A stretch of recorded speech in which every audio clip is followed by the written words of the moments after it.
Hey, welcome to episode 5 of the Shato Asha podcast. Ajke, we're joined by Atik Bhai. Atik Bhai has been the longest standing coach and I think consistently amader Masters division. He's been the national champion pretty much every single year that he's competed since the inception of nationals in BPA Federation in the first place. Atik Bhai, welcome. It's a pleasure. অনেক খুশি হলাম যে আপনি আজকে join করলেন আমাদেরকে। Okay, thank you for having me. তো তোমাদেরকে দেখে ভালো লাগতেছে যে এরকম একটা পডকাস্টের আয়োজন করছো। It's fine. তো আমরা আসলে এ পর্যন্ত কি কি করলাম না করলাম এগুলি নিয়ে আমাদের এমনিতেও আলাপ করা দরকার। তো ভালো হয়েছে যে আজকে তোমাদের সাথে কথা বলতে পারবো। ভাই অনেকদিন পর দেখা তোমরা হচ্ছে, আপনাকে আমরা অনেক অনেক পরে অনেক ভাই। কোশ্চেন জিজ্ঞেস করতে চাই এবং we have a lot to catch up on. So yeah, Rafi bhai, you were about to say something. না, এটি অনেকদিন পরে ভাইয়ের সাথে দেখা। Yeah. So um yeah, with that being said, Atik ভাই একটু আমাদেরকে একটু মানে একটা ব্যাকগ্রাউন্ড দেন, একটা 1-2 মিনিটের একটু ব্যাকগ্রাউন্ড দিন যে আপনি মানুষ হিসাবে কে, what is the story behind Atikur Rahman, একটু জানতে চাই আপনার ব্যাপারে। ধরো এখন আমার তো আমি একাধারে এখনো অ্যাথলিট, কোচ, তারপরে হচ্ছে একজন জিমের ওনার। তো মোটামুটি ফিটনেস ইন্ডাস্ট্রি নিয়েই আছি। কিন্তু আমার ব্যাকগ্রাউন্ড বলতে গেলে, হ্যাঁ, খেলাধুলা পছন্দ করতাম। যেমন আমার যে স্কুল টিম ছিল, আমি বেস্ট 11-এ ফুটবল খেলতাম। আমাদের সময় ছিল পাইনিয়ার লিগ নামে একটা খেলা ছিল, সারা বাংলাদেশে একটা স্কুল টুর্নামেন্ট। তো ওইখানে আমি আমার স্কুলের হয়ে অনেক ফুটবল খেলতাম। দেন হচ্ছে যে ক্রিকেট যখন জনপ্রিয় হওয়া শুরু করলো, তখন কিন্তু আমি খুব সিরিয়াসলি ক্রিকেট খেলা শুরু করি।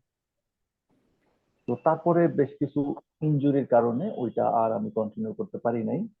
এবং এর পরে হচ্ছে সাডেন আমি আমার বাবাকে হারাই। তো তখন আমি যেহেতু বড়, তখন আমি চিন্তা করলাম যে না, খেলাধুলা এখন আর কন্টিনিউ করা সম্ভব না, আমাকে কিছু করতে হবে। দেন আমি আমার ক্যারিয়ারের পিছনে দৌড়ানো শুরু করি। কিন্তু আমার সব সময় আমি সামথিং মিসিং, মানে আমার ভিতর থেকে আমি মনে হইতো যে আমার কিছু একটা নাই। হ্যাঁ, কাজ করতেছি, ব্যবসা করতেছি, টাকা আসতেছে, সবই হচ্ছে, কিন্তু আমার এইখানে একটা মজার ঘটনা বলি। আমার অফিসের যিনি বস ছিলেন, আমাদের এমডি স্যার, তো উনি আমাকে একদিন বলতেছে যে আতিক, আমরা এইটা কেন করি। আমার যেহেতু বাইং হাউসের বিজনেস ছিল, আমরা এই ফ্যাশন ওয়্যার গুলি ইউরোপে পাঠাতাম। ওকে। উনি আমাকে বললো যে কারণ এই পোশাক এটা হচ্ছে আমাদের প্যাশন। তা আমি ওনাকে বলছিলাম যে স্যার, আমার প্যাশন কিন্তু ডিফারেন্ট। ইয়া। আমি এখানে আসি স্রেফ টাকার জন্য, এবং আমার যেদিন বয়স 40 হবে আমি এটা কুইট করব। তো আমি যখন জিম দেই, ওই দিন আমি কনস্ট্রাকশনের কাজ করতেছি, আমি একটু ক্ষুধা পাইছে, আমি নিচে গেছি একটা ক্যান্টিনে, গিয়ে ওইখানে আমার সেই স্যারের সাথে দেখা। তো আমাকে বলতেছে আপনি কি করতেছে এখন। আমি বললাম স্যার, আপনার মনে আছে আমি আপনাকে বলছিলাম যে 40-তে আমি কুইট করব, এখন আমার বয়স 40। হ্যাঁ, আমি বাইং হাউস কুইট করে দিচ্ছি, তো এখন কি করবো। আমি জিম করবো। এই কিন্তু আমার লাইফের সেকেন্ড ইনিংস শুরু।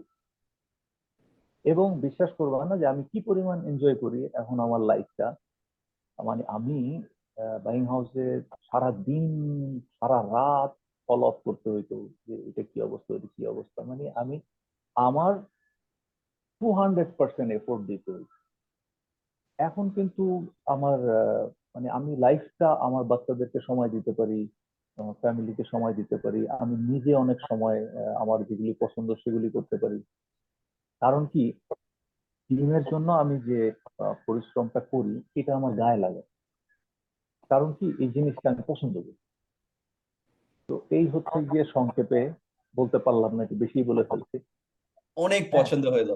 ওয়াও, মানে what a story, লাইক আপনার মানে সেই ছোটবেলার মানে খেলাধুলার যে ভালোবাসা ছিল, আপনার যে ফুটবল এবং ক্রিকেটের যে ভালোবাসাটা ছিল। আমরাও কিন্তু ক্রিকেট থেকে আসি ভাই, আমরাও কিন্তু মানে আই থিঙ্ক আদিত্য ব্যাটসম্যান ছিল, আমি ফাস্ট বোলার ছিলাম। আপনি কি ছিলেন এটা একটু বলেন আমাকে, আমি জানতে। পেস বোলার ছিলাম। ফাস্ট বোলার ছিলেন, ওকে। ওয়াও, আমার মানে আমি মানে এটা এটা নিয়ে আমি হাসতে থাকবো আজকে সারাদিন যে আপনার এবং আমার ব্যাকগ্রাউন্ডটা অনেকটা সিমিলার অ্যাথলেটিক্যালি। বাট বিউটিফুল, মানে আপনার buying house was just a detour আর কি, যে মানে এখানে আমরা একটু টাকা বানানোর জন্য আসছি আর কি, বাট আসলে আমার প্যাশনটা হচ্ছে খেলাধুলা, স্পোর্টস, স্ট্রেংথ ট্রেনিং, এর মধ্যেই আমি নিজেকে পছন্দ করি। সো মানে ওই শারীরিক পরিশ্রমটাতে আমি আবার কিভাবে ফেরত যেতে পারি, এবং আপনি you found your way back, it's beautiful. অনেক অনেক পছন্দ হলো গল্পটা শুনে। রাফি ভাই, you have any thoughts? Audience যারা শুনছেন, মেটাল কেভ সম্পর্কে যারা জানেন না, metal cave is probably the best power lifting gym it in, is, it's the home. এবং মেটাল কেভ থেকে বাংলাদেশে স্ট্রেংথ কালচারটা শুরু হয়। স্ট্রেংথ ট্রেনিং এর কালচারটা না বাংলাদেশে ওইভাবে ছিল না। সবাই যারা জিমে যায় very similar to commercial gems, মানুষজন বডি বিল্ডিং করে, রাইট? স্ট্রেংথ ট্রেনিং ব্যাপারটাকে প্রমোট করা, মানে আমি আমি শুরুতে দেখেছি মেটাল কেভ, রাইট? এবং ওখান থেকে like we have legendary athletes, Adib Jihan, Ratan ভাই, রাইট, বাপ্পি। আম, তো এই জিমটার পেছনের মানুষটা হচ্ছে আতিক ভাই। তো মানে আমি আজকে প্রথম শুনলাম মেটাল কেভটা অ্যাকচুয়ালি কিভাবে, মানে এটার শুরুটা কিভাবে হয়েছিল। তো Yeah. ভাইয়া, মেটাল কেভ এটা আপনি জিমটা এটা কতদিন আগে বা কবে শুরু করেছিলেন? আমি 2016-এ শুরু করি। হুম হুম তো 2016-এ শুরু করলেও আমার যে স্পেস ছিল, ওই স্পেসে ট্রেডিশনাল জিম যেরকম হয়, হুম হুম। আমার স্পেসের সমস্যা ছিল। তো আমি আমার বাড়িওয়ালাকে খুব কনভিন্স করার চেষ্টা করি আরেকটা ফ্লোরের জন্য, এবং ওই ফ্লোরটা পাওয়ার পরেই কিন্তু আমি ওইখানে স্ট্রেংথ ট্রেনিং এর সেট আপটা দিই। তো আমি যখন প্রথম স্ট্রেংথ ট্রেনিং এর সেট আপটা দেই, মানে এটা তখন খুবই একটা ফানি ব্যাপার ছিল। মানে আশেপাশে আমার যারা কম্পিটিটর জিম ছিল, ওরা দেখতে আসতো, ছবি তুলতো, হাসাহাসি করতো যে এটা কি, হ্যাঁ, এইখানে এরা কি করবে। ধুমধাম করে তো ফেলবে। দেখা গেল যে ও, এরকম হচ্ছে যে প্রথম 6 মাস ওখানে আদিবার আমিই যেতাম, ওই ফ্লোরটাতে আর কেউ যাইতই। রাইট। এখন বিশ্বাস করো, উপরে হচ্ছে 4টা পাওয়ার র্যাক। Squat rack. হুম হুম। হ্যাঁ, ওইখানে জায়গা পাওয়া যায়। হ্যাঁ, সবচেয়ে আমার ভালো লাগে, আমি দেখি যে 15-16 বছরের বাচ্চাদের জন্য জায়গা পাই, হুম। সব লাইন দিয়ে একটার পিছনে একটা। তো মেয়েরা যে পরিমাণ স্কোয়াড করে এখন, হ্যাঁ। তো ফার্স্টে মনে করো যে যেটা বডি বিল্ডিং এর যে সেট আপটা, ওইখানেও তো পাওয়ার র্যাক একটা ছিল। তো আমাকে অনেক ছেলে পেলে বলতো, ভাই এটা কেন আনছেন? হ্যাঁ, ম্যাক্সিমাম জিমে এটার ভিতরে তো লোকজন কাপড় চোপড় রাখে। এই ছিল আর কি অবস্থা। হ্যাঁ, তো সেইখান থেকে এখন জাস্ট স্কোয়াড ট্র্যাক হচ্ছে সবচেয়ে বিজি, জিমের সবচেয়ে বিজি ইকুইপমেন্ট হচ্ছে ওইটা। কেউ আর কিছু না করুক, জিমে আসবে, অন্তত কয়েকটা স্কোয়াড করে সে বাসায় যাচ্ছে। এটা তো শুধু মানে পাওয়ার লিফটার না, এছাড়াও এটা একটা কালচারের মতো হয়ে গেছে। কারণ যারা খুব ছোট থাকতে আমাদেরকে দেখছে, যে আদিবার আমাকে ট্রেনিং করতে দেখছে, ওরা তো এখন বড় হয়েছে। রাইট। ওরা এই জিনিসটা করতে না পারলে ওদের ইচ্ছা ছিল। এখন তো মানে লিও তো মানে একটা বাচ্চা। লিও দেখলাম ওই দিন 232 কেজি দিয়ে স্কোয়াট করলো। হ্যাঁ, আমি আজকে দেখলাম। হ্যাঁ, ও তো মানে দাঁড়ায় দাঁড়ায়, পাশে পাশে দাঁড়ায় দাঁড়ায় জিজ্ঞেস করতো, ভাই এটা কি, এটা কি করে। হ্যাঁ, তো এর ভিতরে সে এই জায়গায় চলে গেছে। কালচারটা একটা অনেক মানে বড় ব্যাপার। আমি দেখি যে একদম মানে আমি ওই ভিডিওগুলি করে ছাড়া উচিত আমার, এত ছোট ছোট বাচ্চারা এটা করে। মানে ওরা একটা জিনিস যে এই যে মানে আহ, যে মুভ গুলি, এই যে আমাদের যেটা বারবেল মুভমেন্ট, এই বারবেল রাইট। মুভমেন্টটা যে আসলে একটা ফান, এটা যে একটা এত একটা মজার ব্যাপার, এটা তো রাইট। কেউ না করলে বুঝবে না। রাইট। আইসোলেশন মুভমেন্ট কিন্তু, আইসোলেশন মুভমেন্ট মাসেলটা পাম্প করে। হ্যাঁ, তো রাইট। ওইটা একটা সাংঘাতিক রকমের একটা রাইট। ওটা একটা ভালো লাগা কাজ করে, যে ডেফিনেটলি। আমি যখন আয়নায় দেখি যে মাসেল গুলি পাম্প করতেছে, তো ওইটা একটা সাংঘাতিক নেশা তৈরি হয়।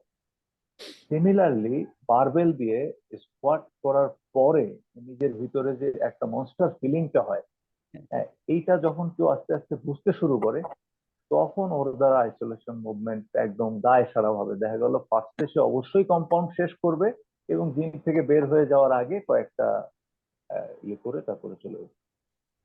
ভাই আপনার মানে আমার অনেক পছন্দ হচ্ছে এই অলরেডি আমার এই এপিসোডটা অনেক বেশি পছন্দ হয়ে গেছে, কিন্তু আমার আপনার কাছে একটা প্রশ্ন, যে আদিব ভাই কি আপনার ফার্স্ট স্ট্রেংথ অ্যাথলিট ছিল যাকে কোচ করছেন এখানে আপনি? একটা মজার ঘটনা বলি, দেখো অনেকটা আমার পার্টনারশিপটা আমি জানতে চাই। হ্যাঁ আমি যখন এর আগে আমি যখন ফার্স্টে জিম করতাম, হ্যাঁ। আমি জিমটা আমার প্রথম গুরু হচ্ছে মেহেদি ভাই, ও ঢাকা জিম। তো এটা একদম প্রথম দিকের কমার্শিয়াল জিম বলা যায়, এর আগে সবই ছিল সরকারি জিম। আমরা যখন জিম শুরু করি তখন কমার্শিয়াল জিমের ধারণাটাই তৈরি হয়নি। right. এক ভদ্রলোক এরকম একটা জিম করলো, তো ওনার জিমে যাওয়া আসা করতাম। তো উনি খুব শিক্ষিত লোক ছিলেন। তো তখন তো ইন্টারনেট ছিল না, কিন্তু ওনার কাছে ওই আর্নল্ডের সমস্ত বই তো এগুলি নীলক্ষেত থেকে উনি প্রিন্ট আউট করে নিয়ে ওনার কাছে সব ছিল।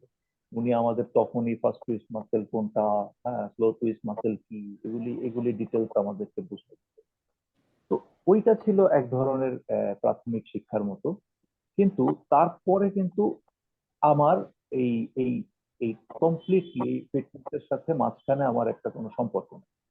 সেটা আমি যখন বিজনেসে যে মাঝখানে প্রায় 12-13 বছর কোনো ধরনের যোগাযোগ নেই। দেন আমি যখন ব্যাক করলাম তখন আমার কাছে মনে হলো যে এ, আমার আরো কিছুটা ফাউন্ডেশন দরকার। তখন আমি সেটা হচ্ছে যে এনসিএসএফ, এটা হচ্ছে national council of strength and fitness. আমি এই সার্টিফিকেটটা চুজ করলাম কেন, ওই স্ট্রেংথের কারণে। আমি কিন্তু অন্য অন্য গুলি করতে পারতাম, এনসিএসএম করতে পারতাম, যেটা হচ্ছে স্পোর্টস মেডিসিনের উপরে। হ্যাঁ, তো আমি আমার ঝোঁক যেহেতু স্ট্রেংথে, আমি এই জন্য ওদের ইটা করে আসলাম। ওইখানে আমি খুব ডিটেলসে বুঝতে পারলাম যে এই যে রেপ গুলি, যে স্ট্রেংথের জন্য যে কিভাবে এটা করতে হয়, ওই ডিটেলস গুলি এটা জানার পরে তো একদিন আদিবের ঘটনাটা খুবই মজার। সেটা হচ্ছে যে একটা ছেলে, ওকে সবাই বলছে যে দেখো তোমার হাইট বেশি না, ওর বন্ধুরা, যে তুমি ওয়েট টোয়েট নিবা না। তো সে হচ্ছে চিন আপ করে, পুশ আপ করে, এগুলি করে, ওকে। এগুলি করে না। তো এখন ও জিম করতে আসার পরে আমি বললাম যে এগুলি বাজে ধারণা, হ্যাঁ তোমরা ওয়ার্কআউট করো। তো এখন জিমে যেটা হয়, ওই পার্টনার বারবার ব্রেক হয়ে যায়। হ্যাঁ, ও একটা বন্ধু নিয়ে পড়া শুরু করে, কিছুদিন রাইট। পর সে আর আসে না। রাইট। একদিন খুব ফেড আপ হয়ে আমার কাছে এসে বলতেছে যে ভাইয়া আমি আপনার সাথে ব্যায়াম করি। কি একটা ছেলে, হ্যাঁ তো 47 না 48 কেজি ওজন, আমাকে হুম। বলতেছে আমি আপনার সাথে ব্যায়াম। তা আমার খুব মজা লাগছে। একে তো হচ্ছে আমাদের হাইটেও অনেক ডিফারেন্স, হ্যাঁ রাইট। এক র্যাকে আমাদের বারবার চেঞ্জ করে করতে হয়। হ্যাঁ, হ্যাঁ। কিন্তু ও আমাকে বললো যে আমি আপনার সাথে করবো। আমার কাছে জিনিসটা খুব মজা লাগছে। আমি আচ্ছা ঠিক আছে, চলো তোমার সাথে করবো। সেই থেকে বান্দা আর মানে আমার পিছু তো ছাড়েই নেই। ওই সারাক্ষণই আমি যা যা করি ওইগুলি করে। তো আমার একটা সুবিধা হয়েছে যে একটা বয়সের পরে মানুষ তো আসলে খুব ব্যস্ত হয়ে যায়। হ্যাঁ, রাইট। তো তার ফলে টাইম ম্যাচ করাটা খুব কঠিন হয়। কিন্তু ওকে আমি যদি বলতাম যে না সকালে পারবো না, বিকালে আসো, ও চলে আসতো। ওয়াও। আচ্ছা বিকালে হবে না, রাত্রে দেখা গেল ও রাত্রে চলে আসতো। আমরা একটা কাজ করতাম, আমরা ওকে বলতাম যে দেখো আমরা যেহেতু ন্যাচারালি, তখন কিন্তু আমরা ওইভাবে ট্রেডিশনাল যে ব্যায়ামগুলি এগুলিই করি। হুম, হুম। কিন্তু 2 মাস পর পর আমরা একটা করে স্ট্রেংথ রুটিন করতাম, যে স্ট্রেংথটা বাড়লে পরে আমরা আরো বেশি আইসোলেশন মুভমেন্ট বেশি ওয়েট দিয়ে করতে পারি। ওই ওকে। কনসেপ্ট থেকে এই আমরা কিন্তু 5x5 করা শুরু করি। ওকে। যখন আমরা 5x5 করতেছি, সম্ভবত আমরা এরকম 2টা রাউন্ড করছি। এর ভিতরে একটা ওই আমাদের মমিন ভাইয়ের M360 থেকে পাওয়ার লিফটিং এর একটা ইয়ে দেখলাম যে এটা হবে। তা আমি আদিত্যকে জিজ্ঞেস করলাম কি পার্টিসিপেট করবা?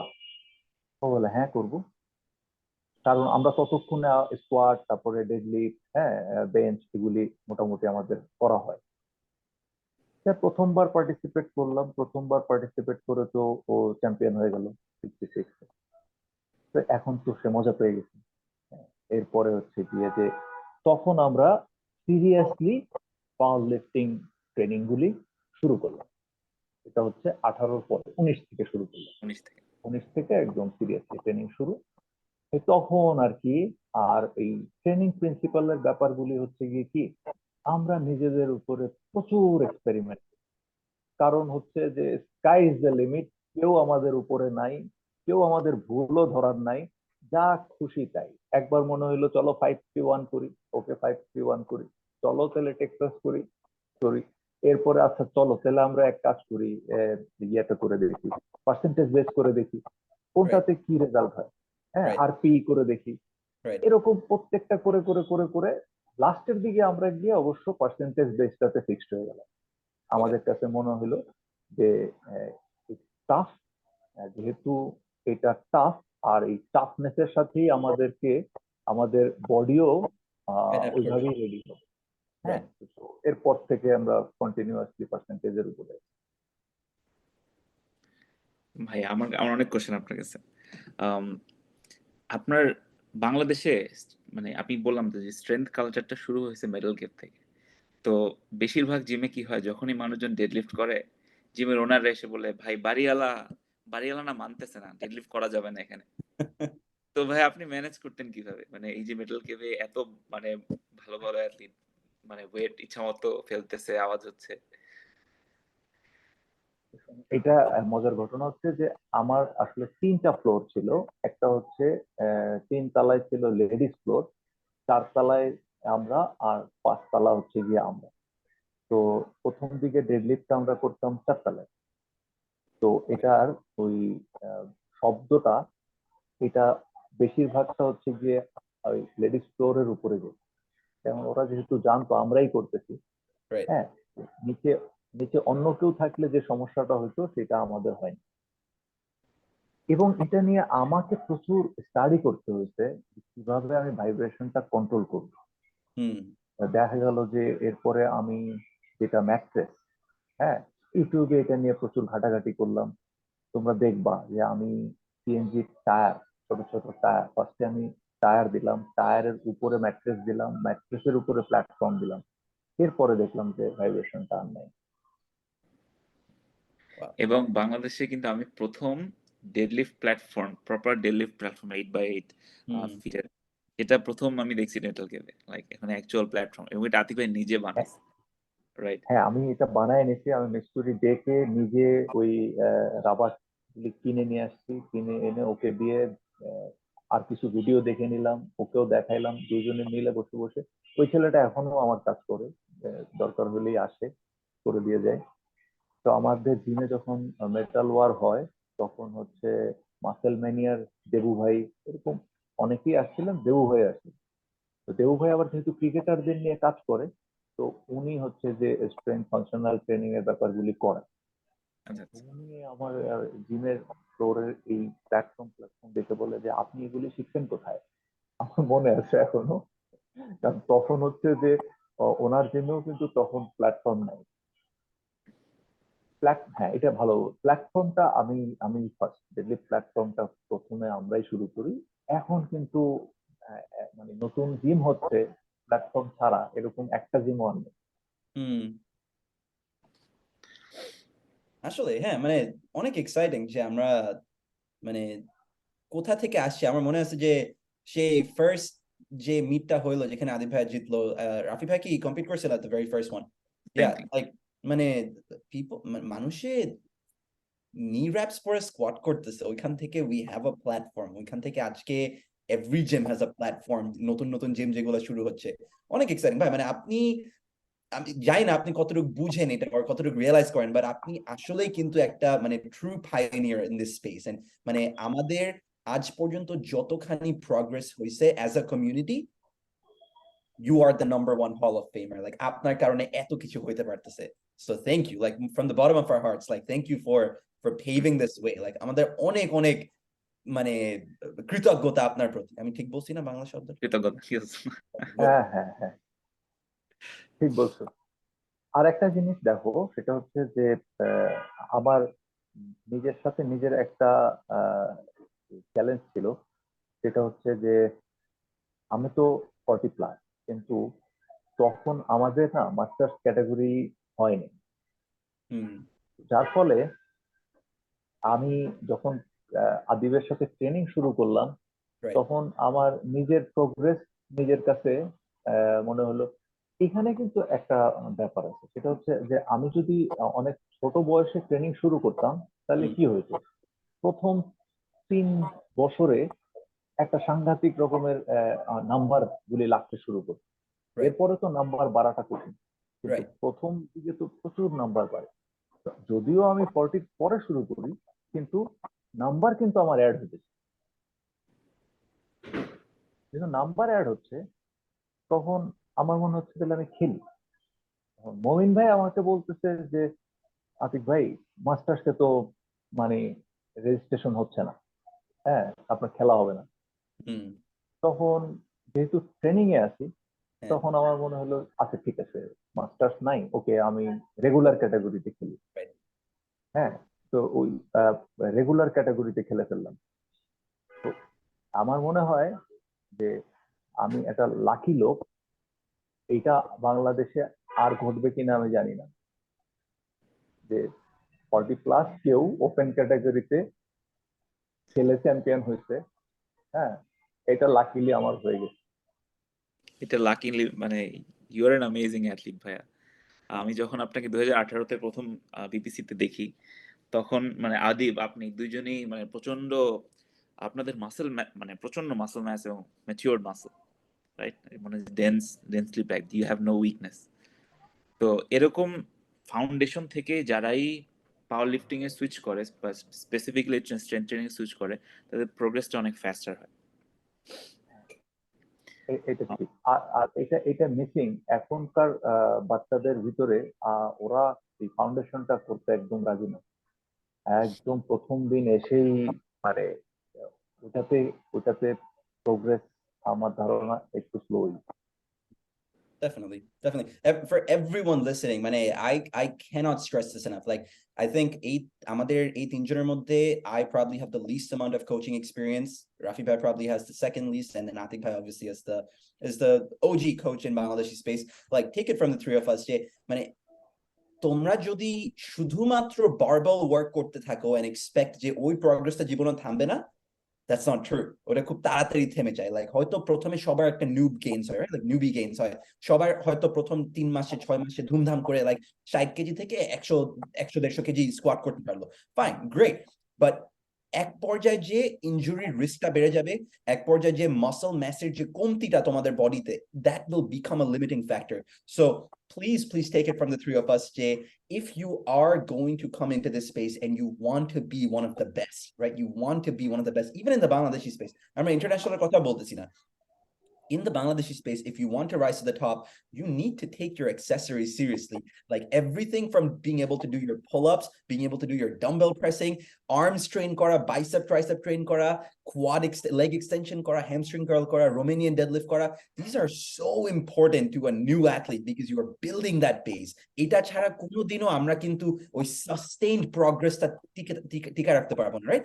যে মানে হয়তো প্রথম 6 মাসে অনেক ভালো প্রগ্রেস দেখলাম, বাট 5 বছর ধরে 10 বছর ধরে এই স্পেসে থেকে প্রোগ্রেস করতে থাকা, muscle mass is everything, right? Like এই জিনিসটা কিন্তু বেসটা থাকে না। এই একটা জিনিস খেয়াল করবা যে আমাদের বেঞ্চে আমরা সবাই উইক।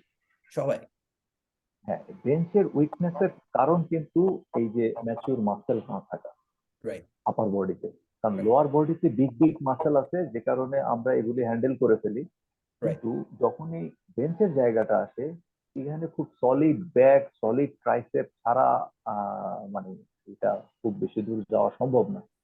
খেয়াল করে দেখো আমাদের বেঞ্চের অবস্থা মানে খুবই খারাপ। হ্যাঁ, তাসিন আর তোর একটা কথা ব্যাপার বলা হচ্ছে হচ্ছে, if যে you're listening. হ্যাঁ, আবার যারা বডি বিল্ডার, যেমন আমাদের ইমরান, হ্যাঁ, আমাদের ভিতরে বেঞ্চে এই যে এত ভালো, হ্যাঁ, এটার কারণ কি? এটার কারণ হচ্ছে যে ওর মাসেল। রাইট, হ্যাঁ, আর নর্মালি আমি আমার জিমেও যারা বডি বিল্ডিং করে ওদেরকে দেখি যে ওরা 130 প্রায় 140-এর মতো এফোর্টলেসই করে ফেলে ট্রেনিং ছাড়াই। রাইট, হ্যাঁ, তো এটা কিভাবে সম্ভব? এটা সম্ভব হচ্ছে যে ওদের মাসেল আছে। Right. A definitely, bigger yeah. muscle is a stronger muscle, right? Bigger muscle is always a stronger muscle. And like bigger muscle টাকে আমরা we can মানে বেসটা থাকলে we can actually learn to use those muscles so that আমাদের top end strength বেড়ে যায়, right? Like whereas যদি আমাদের muscle mass না থাকে, like myself, কোনো muscle mass নাই পুরো শরীরের মধ্যে, তখন you have to be so reliant on technique and you have to like dig for like ওই programming এর মধ্যে এতটুক minute changes. That's not very necessary. The easiest, the lowest hanging fruit, the easiest way to progress for your bench press is always just pack on more muscle mass. Tricep গুলো একটু বড় করো, pecs গুলো একটু বড় করো, watch what happens. Like magical at the transformation হয়ে যাবে, হঠাৎ করে 3 মাসের মধ্যে you'll add 10 kilos. You carry that forward in a year, that's 40 kg if you can keep up that pace, which is crazy. Like মানে এক বছরে 100 KG থেকে 140 কেজি যাও কিন্তু মুখের কথা না, but it happens, and all you need to do is just get some more muscle mass, right? Like really push those accessories. Like মানে আসল true failure টা কি when it comes to barbell work versus when it comes to bodybuilding and hypertrophy work কিন্তু খুব different, তাই না? Like আমরা যখন একটা cable station এ দাঁড়াই tricep extension টা করলাম, people don't realize how far you can push yourself. Like আমার পুরো বডি কাঁপতে থাকে আজকাল যখন RP10 একটা মানে ফেলিয়ার পর্যন্ত যেতে চেষ্টা করি, right? Just tricep train করলাম, but মানে পুরো বডি কাঁপতেছে, মানে হচ্ছেটা কি, মানে we can really truly push ourselves when it comes to the accessories, when it comes to hypertrophy training. And so মানে আমরা যে isolation movement গুলো করি, I think we need to take them a little more seriously as a community, as a nation. Like I don't think মানে ওই জিনিস ওই এই এক্সারসাইজ গুলো আমরা আসলে কিন্তু মনে করি যে ও মানে ওই বারবেল ওয়ার্ক শেষ, স্কোয়াট করা শেষ, আজকে পিআর মারছি, সো আজকে যে ওই মানে 5 কেজি দিয়ে মানে 2 sets of 10 কার্ল করে বাসায় চলে যাবো, সমস্যা নাই. That's not good enough. We need to take that part আমার কাছে আমি একটু খেয়াল করো যে আমাদের শুরুর দিকে আমাদের স্কোয়াট গুলি কিভাবে বাড়ছে, আমাদের ডেডলিফট কিভাবে বাড়ছে, right, এখন ওইটার সাথে কম্পেয়ার করো যদি আমাদের bench, right. মানে হরিবল অবস্থা। আসলে it's true. সেটাই, আমাদের ধরো আদিত্য 300 পার হয়ে গেছে ডেডলিফটে, হ্যাঁ, আর দেখো 74-এ আমরা ইজিলি 200 কেজির বেঞ্চ দেখতেছি সবখানে। সেটাই ভাই। It's crazy. ভাইয়া মেটাল কেভের লিফটারদের যদি কেউ ট্রেনিং দেখে, ওরা দেখবে যে ওদের সবার না ফর্ম খুব সুন্দর, রাইট? এবং অবভিয়াসলি এটা ইনফ্লুয়েন্সড আপনি, মানে আপনার থেকেই শিখছে বা আপনাকে দেখে বা লিফটারদেরকে দেখে, মানে ওটা থেকে মানে the results carry over, right? তো আপনি কাদের থেকে দেখে শিখছেন, বা আপনি আপনার যে পাওয়ার লিফটিং ফর্মগুলা, মানে আপনার সোর্স অফ এডুকেশন বা ইন্সপিরেশনটা কি কোথায়? আমি বলবো যে আমি ভুল থেকে শিখছি, আমি প্রচুর ভুল করছি। যেটা হচ্ছে যে যখনই আমি ভুল করতাম তখন এই নিজের ভিডিওগুলি দেখতাম, কোন জায়গাটায় ভুল করতেছি এইটা খুঁজে বের করার চেষ্টা করতাম। তো যার ফলে যেটা হচ্ছে যে এই ভুলটা নেক্সট টাইম যাতে না হয়। কিন্তু ঘটনাটা হচ্ছে যে আমাকে ভুল করে শিখতে হয়েছে। এটা একটা সমস্যা। আমি বলি যে আমি যখন ক্রিকেটও খেলতাম তখন আমার একটা নেশা ছিল জোরে বল করা, লেন্থ লাইন এগুলি পরে আমার মাথার ভিতরে থাকতো আমাকে জোরে করতে হবে। Right. এখানে একটা ব্যাপার হচ্ছে যে পাকিস্তানে যে পেস বোলার, আমি সাবকন্টিনেন্টের কথাই বলবো কারণ ওরা আমরা প্রায় কাছাকাছি জেনেটিক, তো ওখানে এত পেস বোলার তৈরি হইতো। এটা খুব সিম্পল যে একটা ছেলে যখন ওয়াসিম আকরামের সাথে বল করতো তখন ও যখন দেখতো ওয়াসিম আকরাম কি কি করে, right, ছোট্ট দুই একটা টিপস কিন্তু ওর লাইফ চেঞ্জ করে দিত। yeah, কারণ সে যেহেতু অনেক অভিজ্ঞ, সে বলতো যে এইভাবে কর, হ্যাঁ, ওরটুকুই এনাফ ছিল। কিন্তু যখন সামনে কেউ থাকে না, যেমন আমি কার কাছ থেকে শিখবো, হচ্ছে ভিডিও দেখা আর হচ্ছে যে কেউ সামনে থেকে বলে দেওয়া। যেমন এখন আমার সামনে যেটা করে, আমি যে ভুলটা করে আসছি এটা যখন আমি কাউকে করতে দেখি তখন তো আমি একটা বাক্যে বলে দিই। লিও একদিন হচ্ছে ডেডলিফট করতেছে, তো এখন ডেডলিফট করতে গিয়ে ওর নেক্সট গ্রিপে করে, okay, এখন যে হাতটা ওর হচ্ছে এই স্পাইন গ্রিপ, okay, এখানে তো হাত একটু বাঁকা, right, হ্যাঁ, তো ও বলতেছে যে ভাই আমার হাঁটুর সাথে লাগে বারবার। তা আমি বললাম যে তুমি তোমার বাম হাতটা একটু দূরে নাও, তো সাথে সাথে ওর প্রবলেম সলভ হয়ে গেছে। ও এসে আমাকে বলতেছে ভাইয়া আপনি কিভাবে বললেন, কিভাবে বললেন, আমি এটা নিয়ে অনেক দিন ধরে খাটতেছি কিন্তু আমি তো জানি যে এটা কিচ্ছু না। এটা নিজে করতে গিয়েই দেখলাম যে হ্যাঁ, যদি আমি ডান বামের চেয়ে আমি ডান হাতটা যে হাত এই হাতটা যদি একটু সরায় নেই তাহলে আর এই সমস্যাটা থাকে না। right, তারপরে আমার জিমে আরেকটা ছেলে অনেক ওয়ারি থেকে আসছে ট্রেনিং করার জন্য। ওকে। যেহেতু ওই যে নতুন বার আসছে, এই বার দিয়ে ডেডলিফট করবে, তো ওর সাথে কিন্তু কোচও নিয়ে আসছে। এখন আমি তো একটা জিনিস হচ্ছে যে কেউ যখন কোচ নিয়ে আসে তখন আমি কথা বলি না, কারণ Right. হচ্ছে যে এটা হয় না। Out of respect আর কি। হ্যাঁ, ওর খেলাটা চলে আসছে। ওর কোচ যখন নিচে গেছে তখন Right. আমি আর না বলে পারি নাই। Right. ওকে বলছি যে তুমি তুমি পা একটু বেশি ওয়াইড করছো, আর একটু কাছে নিয়ে করো। Right. খেলার দিন আমাকে বলতেছে যে ভাইয়া আপনি আমাকে কিভাবে বলছিলেন, আমি জাস্ট 2 ইঞ্চি পা ঢুকাইছি, আমার আর কোনো সমস্যা নেই। হ্যাঁ, আমার ডেডলিফট খুব ভালো মুভ করছে।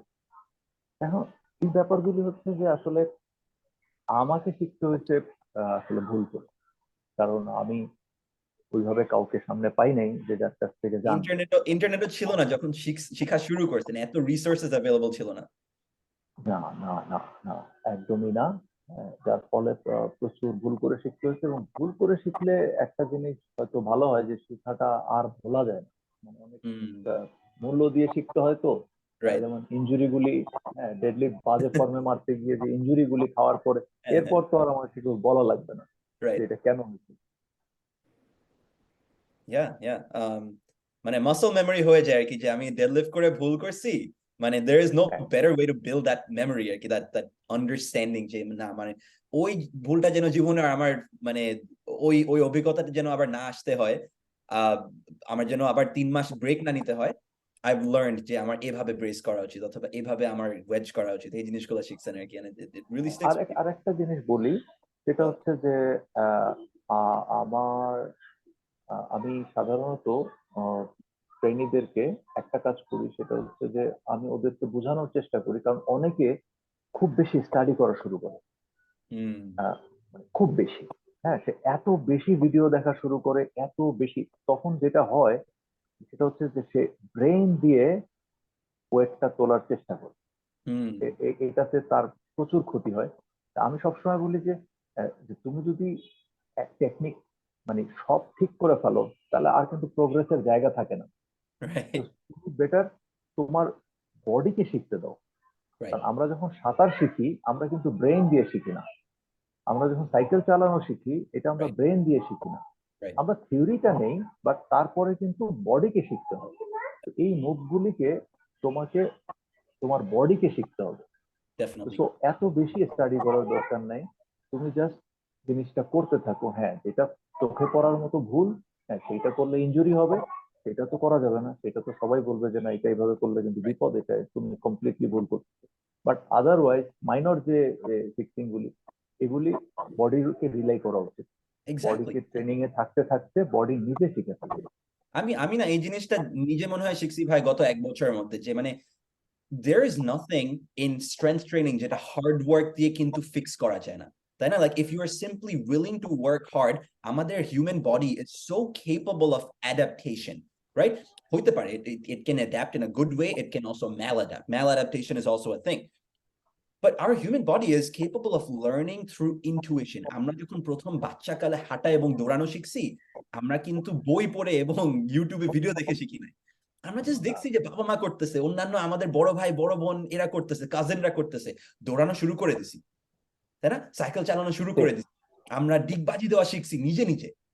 So the human body is capable of learning so much. All we have to do is apply ourselves, and it doesn't have to be completely mental. এবং এই জিনিসটা আমি নিজে শিখছি, because আমি কিন্তু I am one of those people ভাই, আপনি যাদের কথা বললেন, আমি কিন্তু ছোটবেলা থেকে আমি অনেক বই পড়ে ইউটিউবের ভিডিও দেখে আমি অনেক টেকনিক শিখছি, বুঝছেন? ওই বই পুস্তকের মানে নলেজটা কিন্তু অত কাজে লাগে না যতদিন না আমি নিজে অ্যাকচুয়ালি নিজেকে অ্যাপ্লাই করতে পারছি। So hard work can't be beaten, that is at the top of the tree, এরপরে অন্যান্য সবকিছুগুলো আসে, তাই না? একদম।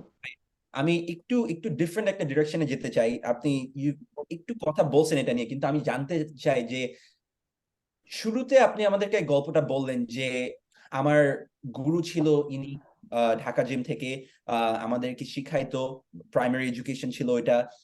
আমি জানতে চাই যে ওই সময়টাতে আপনার মোটিভেশন ছিল যে আমি একদিন আমার প্যাশনে এবং আমার ভালোবাসার জিনিসে আমি ফেরত যাব। আজকে আপনার মোটিভেটর গুলা কি কি? আপনাকে কি জিনিসগুলো আজকে আপনি দেখেন, বোথ মানে ভিতরের থেকে এবং বাইরের থেকে আপনি কি জিনিসগুলো দেখেন যেটা আপনাকে আজকে মোটিভেট করে? এই জিনিসগুলো আমরা জানতে চাই একটু। আমার কাছে একটা জিনিস হচ্ছে যে আমি যখন আসলে একদম ছোট বাচ্চাদেরকে দেখি, হুম। ওদেরকে দেখলে আমার খুবই ভালো লাগে। সবচেয়ে বেশি ভালো লাগে যে ওরা এই একদম বেসিক জিনিসগুলি নিয়ে কাজ করা শুরু করছে, এটা আমাদের এখানে কালচারটা ছিল না। মানে একটা একটা ট্রেন্ড সেট করা এবং সেইখানে মানুষের আগ্রহ তৈরি হওয়া, এই জিনিসটা দেখতে খুব ভালো লাগে। ইভেন আমি যখন দেখি যে আহ, যেমন সাদমান সাকিব, ওকে সবাই চেনে, ওর প্যাশন হচ্ছে এমএমএ, ও এমএমএ নিয়েই থাকে। তো ও কিন্তু এমএমএ জিম ওপেন করবে, ও আমার কাছে অনেকবার আসছে হুম। যে ভাইয়া আমি তো আসলে সাহস পাচ্ছি না এই ধরনের জিম এখানে। আমি ওকে অনেক সাহস দিচ্ছি যে তুমি আউট অফ দা বক্স কিছুই করো, কারণ এই রকমের জিম প্রচুর আছে। ফাইনালি ও কিন্তু খুবই সুন্দর একটা জিম করছে। তো এই যে ব্যাপারগুলি, যে জিমের ভিতরে মানুষ আসলে ফান দরকার, যে জিমে আসলাম তো জিম করলাম, জিম করে চলে গেলাম। এখন এখানে একদম সেই শুরু থেকে আমাদের এখানে বডি বিল্ডিংটাই ছিল, একটা কাজই করার ছিল, এবং এর বাইরে কেউ কিছু করার চেষ্টা করলে সেটা সবাই মিলে ডিসকারেজ করতো যে না এটা রাইট। করা যাবে না। হ্যাঁ, এটা এটা এটা করলে তুমি এটা কোথায় শিখছো, এই নানান সমস্যা, রকমের হাইট প্রেশার কমে করা যাবে, হইতো। ইনকাম ফেলা হ্যাঁ, হবে না। আবার ভয় দেখানো হইতো। রাইট। আদিবকে অনেকেই ডেকে নিয়ে বলতেছে যে এগুলি করলে তো তোমার কোমর ভেঙে যাবে, তারপরে তুমি কি করে খাবা, এই সেই। তো ও আবার মন খারাপ করে আমার কাছে আসতো, একটা বলতো যে ভাই এরা তো এই কথা বলে। তা আমি বলতাম যে আচ্ছা, অলিম্পিকে যে গোল্ড মেডেল জিততেছে ওরা কোন বয়সে জিততেছে দেখো তো, অ্যাথলিট রাইট। গুলির বয়স কত। তো তুমি যদি এই বয়সে না করো তাহলে কবে করবে? তাই। হ্যাঁ, কিন্তু ওই জিনিসটা, ওই আমাদের ভিতরে ওই ট্যাবুটা কিন্তু চোখের সামনে যে ভাঙতেছে, যে জিনিসটা আমি শুরু করছিলাম সেটা এখন আলাদা আলাদা জিম হচ্ছে। বডি বিল্ডারদের জিম, পাওয়ার লিফটারদের জিম, তারপরে এমএমএ যারা করতে চায় ওদের জন্য আলাদা জিম। এই জিনিসটা দেখতে আমার খুব ভালো।